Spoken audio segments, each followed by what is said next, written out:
Welcome, friends! My name is Wren, and today I'll be talking about how I found my writing voice, how you can find yours, and advice for ways you can practice getting to know your own style of writing.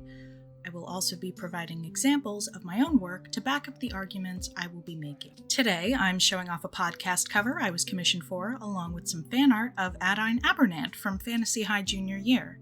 If you like art, comics, and storytelling, consider subscribing. And if you'd like to join the Crow's Nest Discord server filled with other creative and friendly people, the invite link is in the description. And if you like my channel and you're feeling generous, I have a tip jar linked down below. Firstly, let's define what a writing voice is. A writing voice is the way an author's personality and experiences influence the style of one's writing. It comes in the form of the writing's tone, word choice, punctuation, themes, and motifs.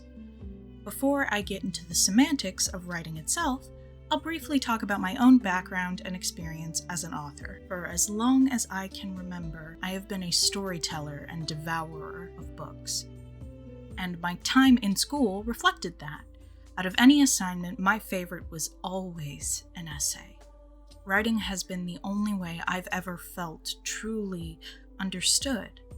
I've been taking writing seriously since I was 10 years old, entering every competition, publication, and club I could find. Like many writers, I have started and stopped quite a few stories. That's a real weakness of mine. I write best in a vacuum and in shorter contexts, but I'm doing my best to work on longer narratives. Because I know I don't have any finished novels to point to and back up my experience, I'll be showing off excerpts of my existing work to provide examples and illustrate my points.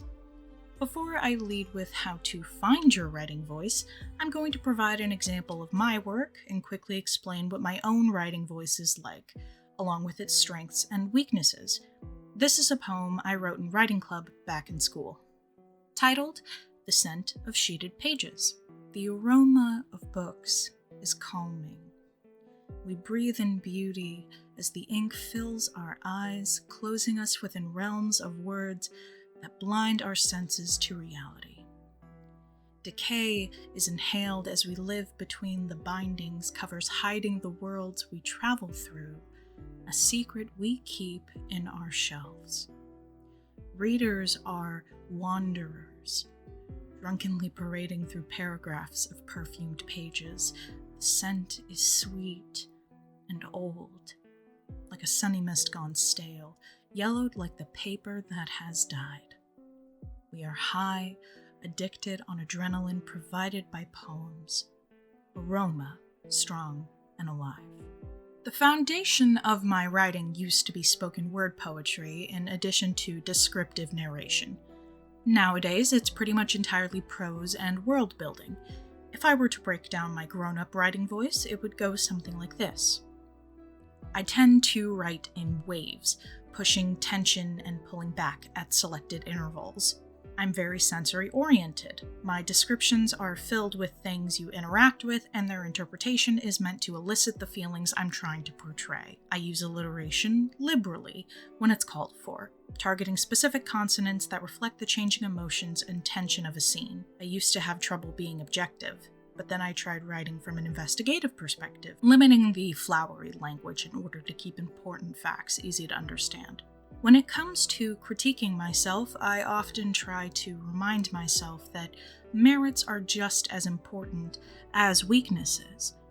The only way to analyze yourself without spiraling into insecurity is to look at your work from all angles, the good and the bad. The thesis of this video is, of course, finding your writing voice, but something I need to stress is that a writing voice is a byproduct. It's mostly subconscious, and it's not the end-all be-all of a good or bad piece of work. Just like an art style, it will come with time.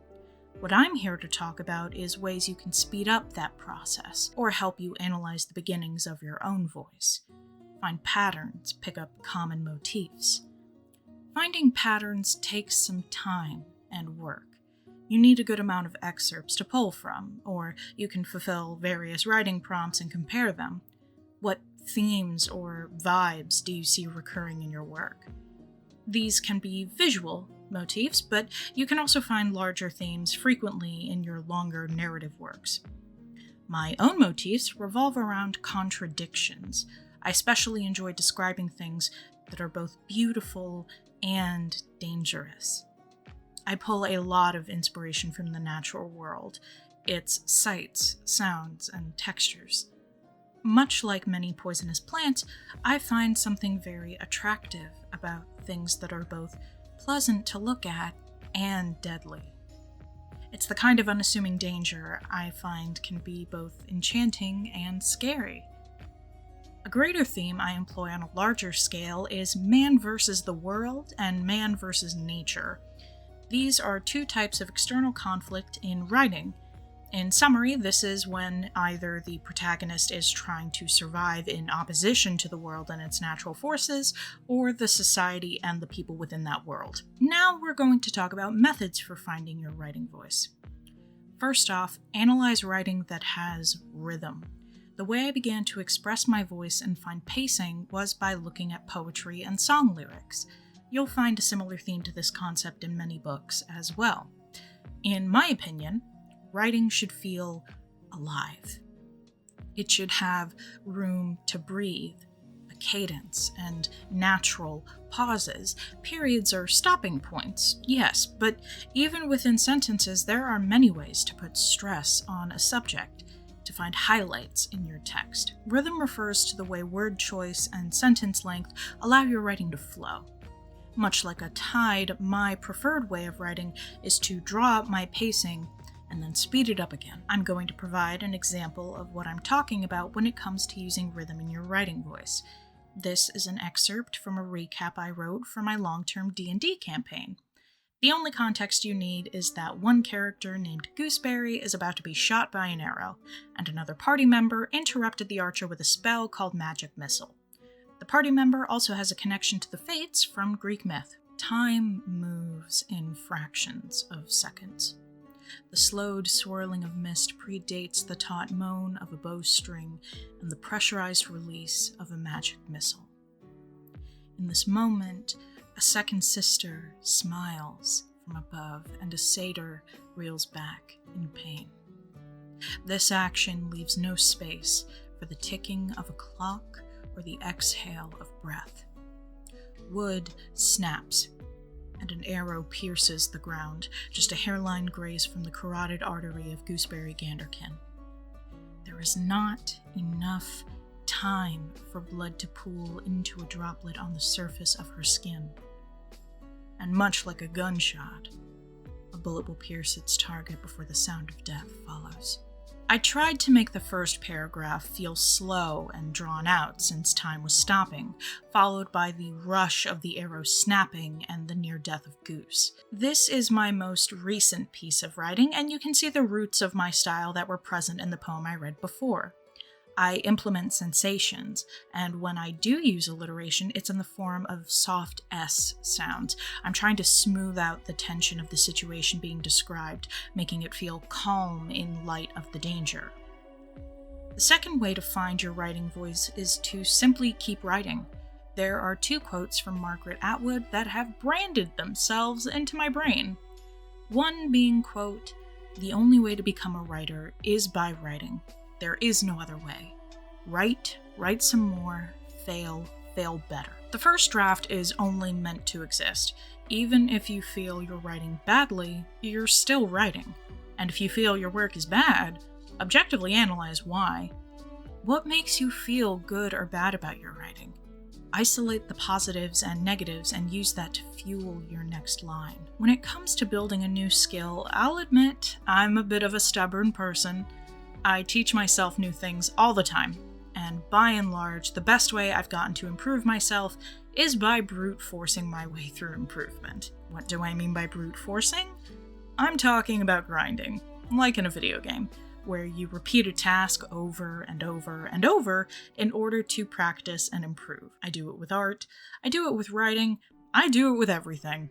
Prompt after prompt, poem after poem, line after line. I write and I break down my words until I find out what works and what doesn't, using my oldest excerpts to measure my growth.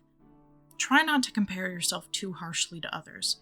It's just you and the page. Even if you only write one sentence a day, that's still progress. And if you're fickle like me, Margaret Atwood has a quote for that too.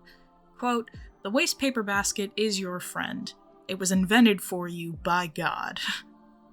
Personally, I say hold on to the pages and lines you throw away, somewhere separate, so you can see how your lowest moments compare to the improvement you've made. Use this body of trial and error and find those patterns. Find your voice, even though it may seem buried. It's there, and it's yours. Nurture your writing, but most importantly, nurture yourself. The third way to find your writing voice is by writing from different perspectives and moods. The way I did this was by writing about the same environment, but with subjects that had different feelings attached. For instance, a sunny day. I'd write about someone who loved sunshine and was a bright morning person.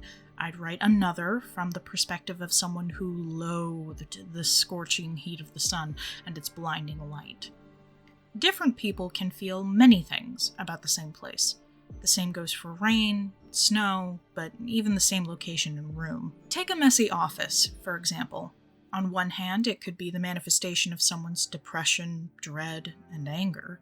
Maybe they hate their job and feel trapped. Perhaps their mental state is the cause of this disorder. On the other, consider this space as a form of creative chaos. This character's mind is all over the place and they're disorganized, yet they know where everything is. They love this space. It's a collage of their personality and where they feel safe unleashing their creativity. Even in these scenarios, from different perspectives, you should be able to find hints of yourself in these retellings. Places where you see word choice and feelings overlap over or mirror one another. Once you find one theme across your work, it's easier to find more. Finally, let's talk about combating burnout. Burnout is the death of many aspiring writers, and God knows I've been under its heel many times myself. Taking care of yourself is of the utmost importance. You can't be creative when you have no energy to spare. I've been in therapy for nearly a decade, and have a lot of experience with grounding techniques and combating burnout with the anxiety and dread that it may come with. Once I brought my methods from therapy into my writing, I noticed it draining me quite a bit less. This is what I've learned thus far. For one, grounding and mindfulness techniques. These are typically meditative practices, but I've brought them into my writing before as well. Try journaling and writing about how your body feels. Scan yourself. It doesn't have to be fancy or elaborate. Just real and true to yourself. Describe your mindset, how your muscles feel, how is a headache impacting you. When grounding, there is a sensory exercise where you count 5 things you can taste, touch, hear, see, and feel. What sometimes I do is write down descriptions for these things and sensations. I just find it very calming. And if you're too tired to do any of that, even writing one sentence is something. A commitment to yourself. Take the rest of the day off. Relax as long as you need. But commit that one sentence a day. And if you forget, make it up. I believe in you, and you should also believe in yourself. A writing voice isn't the holy grail of your work. It's the icing on the cake, the decoration. It's secondary to the work you love writing, and it will grow and change right along with you. I hope you were able to take something from this. If you'd like to let me know what your writing voice sounds like, leave it in a comment down below. I read every single one. And remember to stay hydrated, stay safe, and be yourself. Ciao!